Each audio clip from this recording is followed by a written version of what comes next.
தமிழக வெற்றி கழக நிர்வாகிகள் YMCA மைதானத்தை நோக்கி படையெடுத்து வருவதால் ஆம்புலன்ஸ் கூட செல்ல முடியாத அளவிற்கு அந்த பகுதியில் போக்குவரத்து நெரிசல் ஏற்பட்டிருக்கிறது. விழாவுக்கான ஏற்பாடுகள் நடைபெற்று வரும் நிலையில் YMCA அரங்கில் தொண்டர்கள் குவிய தொடங்கியிருக்கிறார்கள். இதனால் சாலையில் போக்குவரத்து நெரிசல் ஏற்பட்டு ஆம்புலன்ஸ் கூட செல்ல முடியாத சூழல் ஏற்பட்டிருக்கிறது. இஃப்தார் நிகழ்ச்சிக்காக தாவேக நிர்வாகிகள் வர தொடங்கியதால் ராயப்பேட்டையில் வாகன நெரிசல் ஏற்பட்டிருக்கிறது.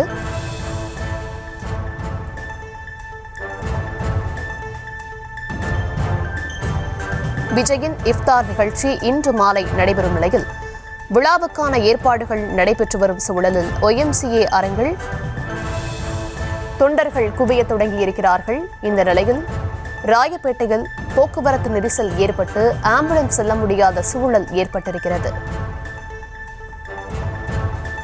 நோயாளிகளுடன் வந்த ஆம்புலன்ஸுகள் மெதுவாக ஊர்ந்து செல்லும் நிலை ஏற்பட்டிருக்கிறது. இதனால் நோயாளிகள் அவதியடைந்திருக்கிறார்கள்.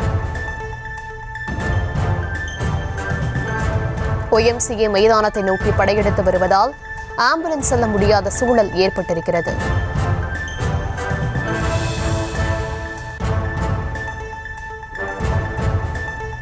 இன்று மாலை தாவேகாவின் இஃப்தார் நோன்பு திறப்பு நிகழ்ச்சி நடைபெற இருக்கிறது. இந்த நிலையில் அதற்கான ஏற்பாடுகள் YMCA மைதானத்தில் நடைபெற்று வருகிறது. ராயப்பேட்டையில் போக்குவரத்து நெரிசல் ஏற்பட்டு ஆம்புலன்ஸ் செல்ல முடியாத சூழல் ஏற்பட்டிருக்கிறது. விவரங்களை தர இருக்கிறார் செய்தியாளர் ஜெரி. தற்போது அங்கு போக்குவரத்து சீர் செய்யப்பட்டு விட்டதா?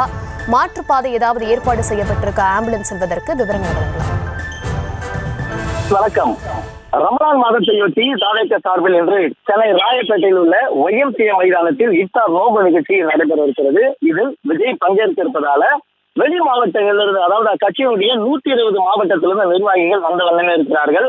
இந்த நிகழ்ச்சியை பொறுத்த வரைக்கும் சகோதரத்துவத்தை வலியுறுத்திய விதமாக ஆண்டுதோறும் இஃப்தார் நோன்பு அரசியல் கட்சிகளால் கடைபிடிக்கப்படுகிறது வழக்கம். அந்த வகையில புதிதாக கட்சி தொடங்கி இருக்கக்கூடிய தமிழக வெற்றி கழகம் இந்த ஆண்டு இஃப்தார் நிகழ்ச்சியை மத நல்லிணக்கத்தை கடைபிடிக்கும் விதமாக கொண்டாடுகிறார்கள். இந்த நிகழ்ச்சிக்கு ஒவ்வொரு கட்சி மாவட்டம், அதாவது 120 மாவட்டத்திலிருந்து 5 நபர்கள் அனுமதிக்கப்படுகிறார்கள். காலையில் இருந்தே இந்த நபர்கள் வந்து கொண்டிருக்கிறார்கள். அது மட்டுமில்லாமல் முக்கிய நிர்வாகிகளுக்கு கூட பாஸ் இல்லை என்றால் அனுமதி மறுக்கப்படுகிற காரணத்தினாலே நிர்வாகிகளுடைய வாகனங்கள் சாலையிலேயே நிற்க வைக்கப்படுகிறது. அதாவது நுழைவு வாயிலே பவுன்சர்கள் ஒரு நபர்களாக பாஸை பரிசோதனை செய்த பிறகே உள்ள அனுமதிக்கப்படுகிறார்கள். அந்த வகையில பரிசோதனைக்கு நேரம் காலதாமதம் ஆவதால ஒரு வாகனமும் சாலை ஓரத்திலே நிற்க வைக்கப்பட்டிருக்கிறது.